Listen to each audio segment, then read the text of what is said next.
বিষয়টা হলো ওই নাংলার যে ওই ঈদগাহ মাঠটা হলো আমাদের পঁয়ত্রিশ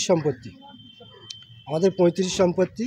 আমার দাদা ওখানে ইসলামীয় কালচারের জন্য দিয়ে গেছে, যে ওখানে ঈদের নামাজ হবে বছরে দুবার, আর জলসা টলসা হবে, আর সামনে স্কুল আছে, ছোট বাচ্চারা খেলা করবে, এতে আমাদের কোনো বাধা নেই।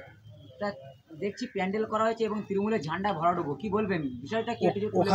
ওখানে মানে কয়েক বছর 5-7 বছর ধরে ওরকম ডিজি বাজনা দিয়ে দিবারাত্রে মিনি ফুটবল খেলা করায়। আমরা বারে ওদের নিষেধ করি, ওরা বারে বলে যে এবারটা হোক, পরের বারে আর হবে না। ওরা বলতে কারা? যারা খেলা দেয়, যারা ওখানে একটা ক্লাবের নাম আছে, আমরা সবাই ক্লাব। আচ্ছা, আমরা সবাই তারা কি মানে রাজনৈতিক ব্যানারে খেলা হচ্ছে না ক্লাবের পক্ষে? ওখানে ওর মধ্যে ওরা বলে তো আমরা রাজনীতির মধ্যে নেই, আবার দেখা যায় রাজনীতির মধ্যেও আছে। রাজনীতির মধ্যে নেই বলছে, কিন্তু দেখছি যে শওকত মোল্লার মতো নেতার ব্যানার লাগিয়ে ওখানে খেলার আয়োজন করেছে এবং সে ছবি টানার লাগানো আছে, কি বলবেন বিষয়টা কি? আমরা অতিথি হিসাবে ব্যানারে দেখছি শওকত মোল্লা বা আরাবুল ইসলাম। আমাদের মেন কথা হলো যে আমাদের ওই জায়গাটায় নামাজের জায়গা, বছরে দুবার নামাজ হয়, গ্রামের মানুষ দুবার নামাজ পড়বে, বা জলসা হবে, জানাজা হবে, মানে বাচ্চারা খেলা করবে।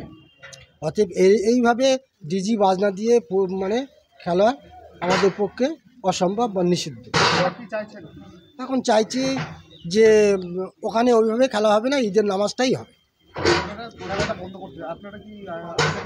আমরা থানায় দ্বারস্থ হয়েছি, থানায় বারে গিয়েছি, থানাও বারে যাচ্ছে, ওখানে ওদের নিষেধ করছে। থানা ফিরে আসার পরে ফের ওরা প্যান্ডেলের কাজ করছে। এখন তো দেখছি একেবারে স্টেজ রেডি, কালকে সম্ভবত খেলার ডেট। হ্যাঁ, আপনারা কি প্রশাসনকে ফের গিয়েছিলেন, এখন কি বলছেন? আমরা বারে থানায় দ্বারস্থ হচ্ছি। আপনারা কি চাইছেন যে খেলাটা বন্ধ হোক? হ্যাঁ, এটাই আপনাদের?